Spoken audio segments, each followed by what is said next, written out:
Hi, Shauna Jensen, the artist behind Artstudio 12, here with another tutorial for you. It's a digital painting of this cute little dachshund. My reference photo is from Pixabay, like most of my other ones. They have some awesome photos over there. So go check that out if you're doing art and you need reference photos. It's awesome. So here I am again. I always start the same way with blocking in the basic colors, just trying to fill my subject with color. Doesn't matter if it's right, I just want it covered a little bit. And there's different ways that you could do this, like go about this. This is not the right way, it's not wrong how I do it, but it is different. I know a lot of digital artists, they fill in the color like completely first with like a solid color. I just use the airbrush for the whole piece. That's just how, I don't know, I'm comfortable with doing it. Obviously, you'll do what's best for you, what's more comfortable for you, and yeah, so that's just how I do it.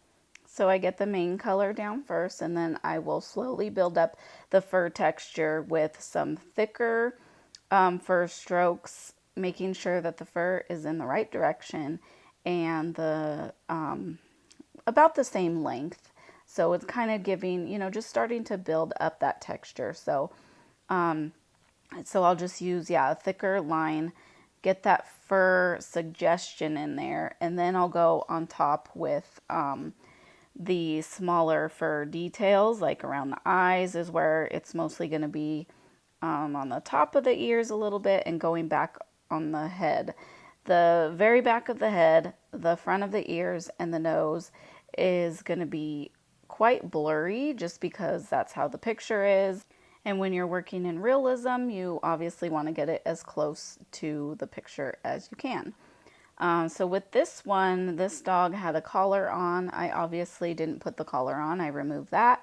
And I usually do a different background than what's in the photo. So don't forget that you can totally make it your own. You don't have to stick with it, especially if you're not doing realism. You can do any colors. You can, you can make it your own too. Also, I am going to do a more I'm not going to go live, but I'm going to do a slower tutorial on from start to finish on my digital paintings, just so you guys can see the process, like kind of slow. I'll slow it up and talk more in depth about it and what I do and my techniques and stuff. So it'll be kind of like a series of videos, maybe like 2 or 3 videos, kind of like, blocking in and then going on top, adding details and stuff. So back to this one. So it does take a little bit of time, obviously, putting in those little furs and stuff, but it really just makes the piece stand out. It gives it that, realistic look. It takes a little bit more time, but the results are awesome. So it is worth that little bit of extra time, but even still, it is still quicker than doing an actual painting with or a pastel or something. This digital art is just so fast. I mean, seriously, I did this little guy in one day. So I mean, I should really break down the hours because it's not even like a full day, but it's so fast. So right here, I don't even know if you could barely see it, but I'm starting to build up the detail around down the muzzle. So I'm going with those teeny tiny hairs, like a really light yellow going down. So I'm going to speed up the video here just a little bit.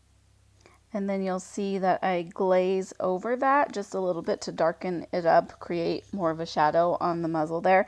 And then I go back on top with more hairs. So yeah, it's just a process of layering, getting that dimension in there, those lights, those darks, making sure that it looks, that's going to ensure that it looks more realistic if your values are right. So yeah, and then I just worked on the side of the face there, got in all those little hairs, and I'm building up more solid color, like down on, under on his chest and stuff to make sure that the colors are right. And I'm just going to refine his nose a little bit with that airbrush. When you have blurry parts, that airbrush really makes it easy to get that blurry effect. So don't forget to check out my Zazzle. This guy is on a ton of products over there that you could get. Bags, purses, mugs, t-shirts. whatever. He's super cute, so don't forget to check that out. The link will be down below. And that's about it for this one, so see you guys next time in the next video. Thanks, bye.